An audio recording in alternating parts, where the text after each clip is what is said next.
Welcome to Fiction Files. This is the playlist where I talk about all things writing, and today I'm analyzing what I categorized as the worst reads of 2023 and uncovering what it is about them that didn't work for me, and finding their commonalities that writers should be cautious of when writing in 2024. In so doing, I found 10 things that kept popping up in my reviews of my worst reads of 2023. So here are the things that just did not work for me. Number 1, ridiculous twists, or twists that come out of nowhere. I read a book this year that so badly wanted to pull one over on the readers that the twist actually made me angry because there were no hints and it came out of left field. It truly felt like the author just wanted that surprise factor and that moment of, haha, you'll never guess who the murderer was. And you're right, I didn't guess because it doesn't make sense. The math is not mathing in your story. I am confused and annoyed. I am not amazed at your prowess as a writer. I feel the exact opposite. This was not good writing. Should readers be surprised by twists or reveals? Yes. But it shouldn't come at the expense of the story or proper foreshadowing. I'd rather be able to predict a reveal and be proven right than sit there wondering how in the hell it works or makes sense. Number 2. Well, that's convenient. Plot contrivance is a popular thing among bad books. And there is some to be expected as the story does need to move forward, and sometimes things just have to happen a certain way, or a character gets lucky and gets their hands on what they need to move the plot along. But there are times that it veers into uncanny valley. There were a few stories I read this year that ask for an unreasonable amount of suspension of disbelief, or make things beyond convenient for our main characters. The protagonist overhears a conversation that is for their benefit? Fantastic. The protagonist figures out this key will only open this specific locker at this specific location? Who wouldn't be able to figure that out? The killer got sloppy and happened to leave a clue that means everything to our detective? Wowee! I get we need to move the story along, and a protag's got a protag, but don't make me feel like they must have a genie in their pocket solving all of their problems or removing obstacles. Make the main character do some work to keep the plot plottin'. Number 3. Is this villain immortal? This was a big theme I noticed in one particular author's work over and over and over again this year. The villains in these works were surviving explosions, fatal temperatures, fatal wounds, and so on. They essentially became the Terminator with their ability to walk away from exploding buildings. And it wasn't suspenseful. It was downright comical. I don't mind a villain surviving a stabbing or extremity shot to be able to chase after the main character, but make it realistic. I cannot buy that the villain has practically bled out, but is still able to run down a hill faster than our protagonist to get the upper hand on them and pop out of thin air. Unless the villain is a supernatural being or has magic on their side, if they've been fatally wounded, they've gotta die. Also, give me a reason they have time or care about their evil monologue. There were several books I read this year where the big bad hits pause like Zach Morris on Saved by the Bell to pretty much turn to the audience and explain their motivations and backstory. No one talks like this. There are other ways for the main character to figure out the villain's motivations rather than having the villain sit them down to explain. Number 4. Okay, bye! Another annoying trend I noticed among my bad reads of 2023 was the feeling that even the authors were bored of their books and just wanted the thing to end and wrote either terrible endings that left things unresolved, or worse, did cop-out endings that undid all the good work that had been done prior. Readers want a resolution for all the plot threads. We want to see some semblance of the character's new normal. And we want to feel like the story ends on the right note.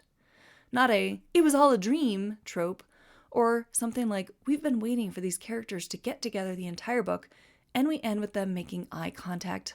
No. If I read through your muddy middle, I deserve a solid ending that ties everything up and leaves me satisfied with my reading experience. There were quite a few books this year that had this problem of rushed endings, and I don't get it. Some just dropped a bomb, and a page later the book was done, and others took it a step further and made some vague hints about a sequel, even though it's not written like a multi-part series. Take the time to craft a compelling ending for your novel. It doesn't have to be a happy ending necessarily, but it has to make sense and allow readers to close the book feeling the story and their time with it has come to an end. Number 5. unbearable protagonists. I don't mind unreliable protagonists. They can keep us readers on our toes sometimes. I am talking about unbearable protagonists. Looking at you specifically, really good actually. We have to have something to connect to with our main character. There's a reason there's a whole style of writing named after the save the cat beat. We need to care about our protagonist, identify with them, or in some way be so morbidly curious about them that we don't care that they're unlikable, as we simply cannot look away. This was the case when I read You by Caroline Kepnes. We know Jo is horrible, but we can't help but be intrigued. There were a few books I read this year that, besides one or two traits, I couldn't tell you much about the main characters. I don't know why they act the way they do, what they really care about, or what the point of their story is. Many of these protagonists had me actively rooting against them, or I didn't care if they got hurt or were taken out by the bad guy of the week. Put us both out of our misery, please. A lot of these characters were found in books that had structure problems or loved to write in that stream of consciousness style. And this could be a personal thing, as that's not my jam. It works for some people. But I like my stories to have structure. I have enough going on in my own head. I don't need to read the rambling and inane thoughts of characters I don't even like. Number 6. People don't think like that. I have ranted about this plenty this year, as I cannot stand when authors choose first-person point of view and then do it terribly. If you need to hide a secret that the protagonist knows from the readers, do not write in first-person point of view. It simply will not work. We don't think that cryptically in our own heads. We don't hide stuff from ourselves. We don't have to think in code because no one else is tuning in. If a character can't think about something because it will, quote-unquote, ruin the reveal, then do not write in first person. I'm not the biggest fan of Twilight, but I'm going to give it some praise here, as that book did work in first person. I mean, until Breaking Dawn, when Meyer kind of had no idea what to do with Bella's pregnancy, but that is a topic for a different day. In Twilight, we are in Bella's head. We are learning about the Cullen family and the hidden supernatural world around her right alongside her. It's not like she knew they were vampires and was just hiding it from the readers. We knew what she knew. Compare that to a terrible book I read a few years ago, Storm and Fury by Jennifer L. Armentrout. Spoilers coming ahead if you haven't read that book. I'll give you a second to jump ahead if you don't want spoilers. Okay, so in Storm and Fury, we're in our main character's head, and her name is Trinity. But Trinity is hiding information from us, and she likes to drop cryptic little hints about it all the freaking time. It drove me up the wall. We finally get the big reveal, 250 pages in, that she's a Nephilim, half human, half angel. That's what she's been hiding.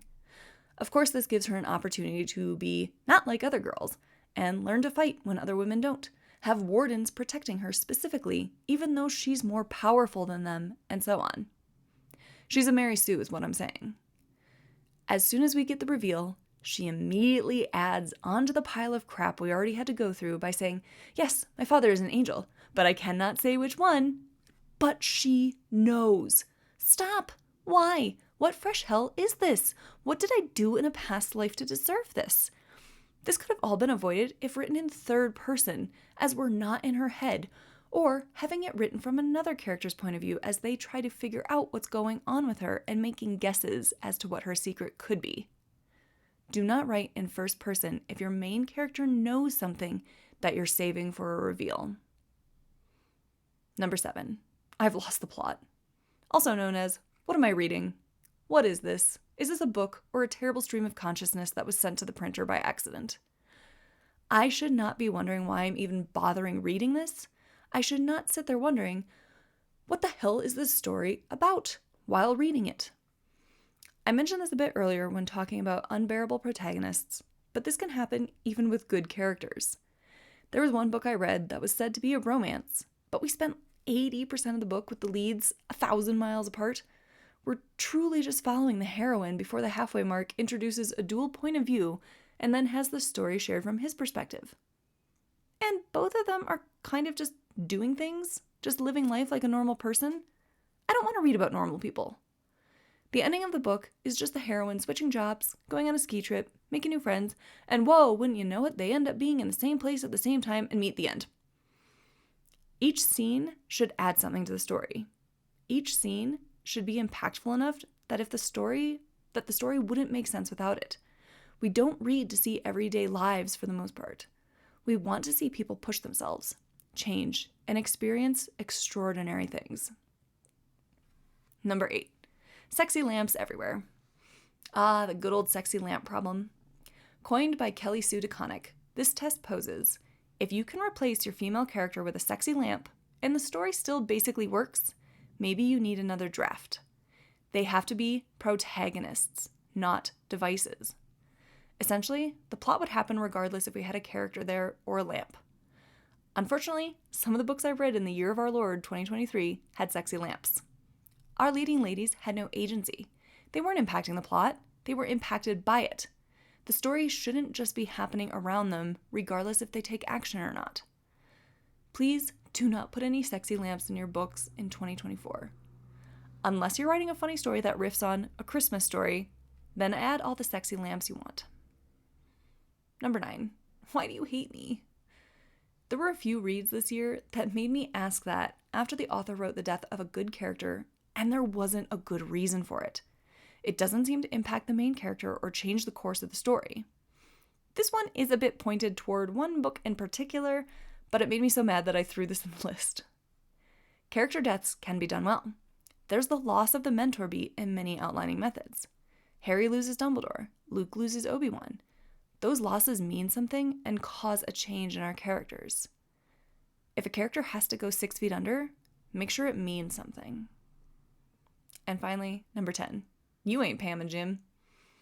I tried to broaden my reading this year and added a few romances.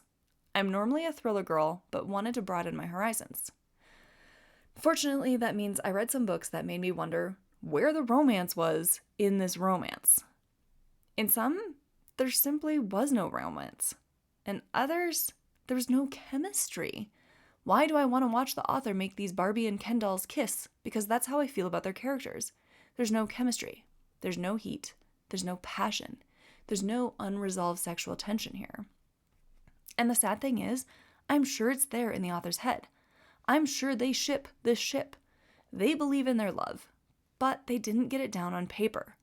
I don't buy into this relationship. Show me the shy glances they give each other. Show me the tiny details they remember about the other. Show me that the hero loves something quirky or different about the heroine that she's sensitive about because other people don't appreciate it. Show, do not simply tell the readers that there's chemistry there.